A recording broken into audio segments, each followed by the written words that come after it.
what giant is this emerging from the water? It's fascinating.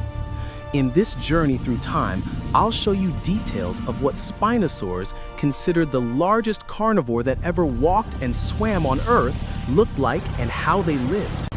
Come with me to prehistory, because you won't have another opportunity to see this giant in such detail.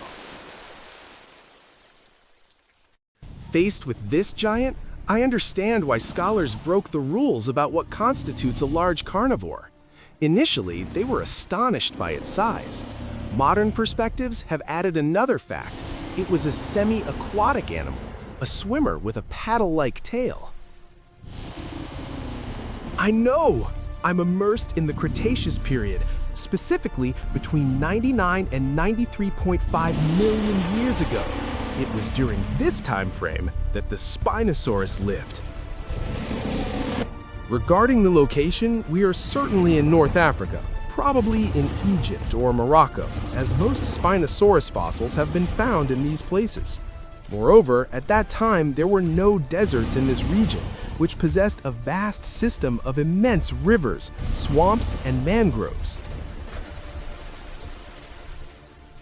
The Spinosaurus weighed up to 35,000 pounds and had a maximum length of 52.5 feet. The sail on its back alone measured 5.4 feet. Moreover, this sail, which I find quite impressive, has always been a mystery to paleontology. Formed by neural spines, it functioned as a visual signal according to current understanding. A large and colorful sail indicated health and vigor. This attracted females and intimidated rivals. But there are other theories in the scientific community, such as the one that the sail served to maintain the lateral stability of the Spinosaurus, like the keel of a boat or the fin of a shark. Another suggests that the sail served for the Spinosaurus to recognize itself from afar. Seeing this giant up close, I think about how much it needed to eat. Scientists say it probably consumed 150 to 200 kilograms of meat or fish daily. Then I think that's the same as eating about 1,200 to 2,000 hamburgers a day. Another question is water intake. But I know that paleontologists have no way of measuring the stomach of an extinct animal. However, they believe that a Spinosaurus drank between 150 and 300 liters of water per day.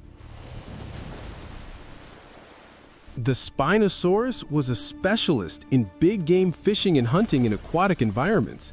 It was called the heron crocodile. Its beak resembled that of the gryle, a crocodile found in India today. At the tip, small holes with nerve receptors served as sensors to detect prey, even in murky waters. Here, observing a Spinosaurus, I see that it doesn't have short arms like most large carnivores. Its arms are extremely strong and long, ending in enormous curved claws. These claws functioned like harpoons. Spinosaurus lived in an ecosystem of gigantic rivers. They fed on fish and small dinosaurs. Giant sawfish, Onchopristis, were their main prey. Imagine a fish up to 26 feet long with a saw on its snout. Spinosaurus was one of the few predators capable of facing this monster. They also fed on coelacanths and lungfish, immense ancestral fish that inhabited African rivers. Stop now and pay attention to this. Dinosaurs like this. Here are the 15 most dangerous that ever existed. Brutal predators with hunting strategies, lethal weapons, and true stories that seem like something out of a movie, but are 100% true. This ebook reveals details that most people have never heard of, and once you start, it's impossible to stop reading. If you want to discover who really ruled the Earth, access is in the link in the description and in the first comment. But hurry, because after you see this, there's no going back.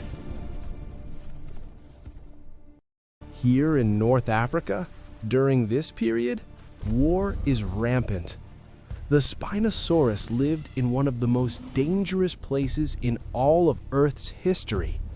Unlike other ecosystems, where there was only one king, the Spinosaurus's habitat was a battlefield of giants. Therefore, it needed to be wary of its rivals. If Spinosaurus was the king of the rivers, Carcharodontosaurus was the king of the land.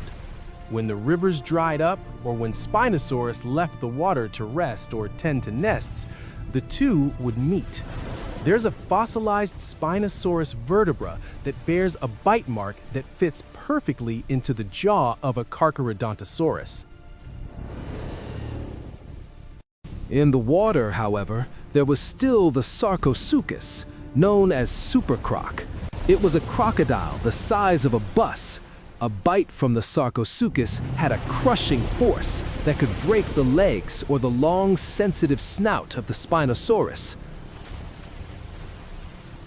There was also the Paralyton. It was a passive but dangerous rival. Imagine an animal 85 feet long. Any wrong move by this giant near the rivers could be a catastrophe for the Spinosaurus.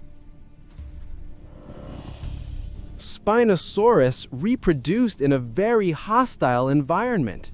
The eggs were laid in nests dug in the sand or damp earth, near riverbanks, but protected from flooding. They were elongated and had a hard shell. At birth, they weighed only 6.6 to 13.2 pounds, about the size of a house cat. The shape of the baby Spinosaurus was different. The beak was shorter and the sail proportionally smaller, but they grew rapidly. In their infancy, they ate small aquatic insects, crustaceans, and tiny fish in the shallow, calm parts of the swamps, places where large predators could not reach them. At the same time, they trained the sensitivity of their snouts. Paleontology suggests that adults likely stood guard near the nest. A lone hatchling would have been easy prey for Carcharodontosaurus and Sarcosuchus.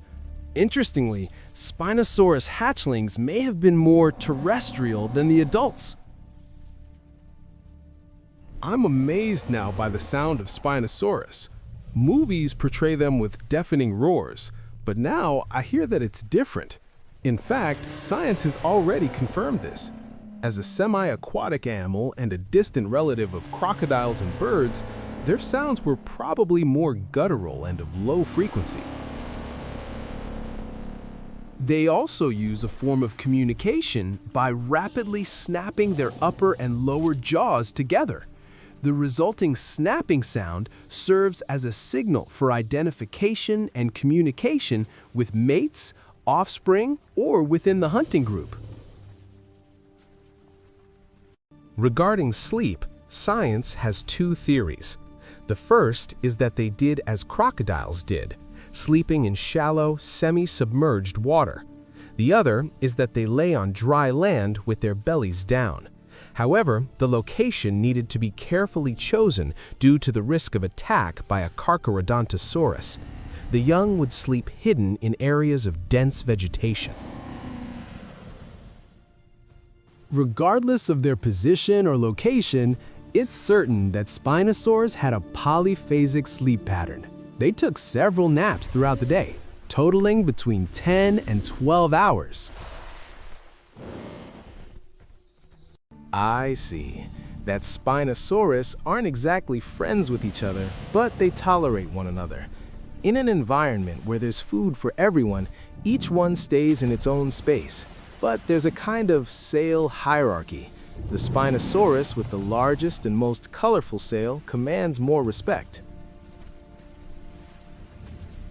The existence of Spinosaurus was discovered in 1912 by the German aristocrat and paleontologist Ernst Stromer from fragments of a jaw and some gigantic neural spines found in the Bahariya Formation in the Egyptian desert.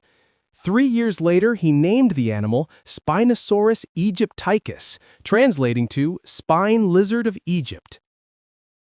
Stromer's original fossils were taken to the Paläontological Staatssammlung Munich in Germany. However, in 1944, the museum was bombed by Allied forces, and everything related to the Spinosaurus turned to dust. The data that science currently has comes from new findings by paleontologist Nizar Ibrahim. In 2014 and 2020, excavations in the Kemkem Plains in Morocco revealed that it had short legs and a fin-shaped tail, completely changing the terrestrial image that had been held of it since Stromer's time. In some places around the world, you can see what Spinosaurus looked like. The Natural History Museum in Berlin, Germany, has detailed exhibits about Stromer's expeditions and modern replicas based on new findings. The National Geographic Museum in Washington, D.C., frequently displays the life-size reconstruction made by Nizar Ibrahim, which shows the animal in a swimming posture. And there is also the Paleontology Museum in Casablanca, Morocco, which houses many of the actual fragments recently found in the Kemkem beds. Did you enjoy learning more about my existence? Tell us in the comments what caught your attention the most. Leave a like and share this video. And there are many more cool videos for you in the coming weeks, so subscribe to the channel to get to know the animals that marked prehistory up close. Click there.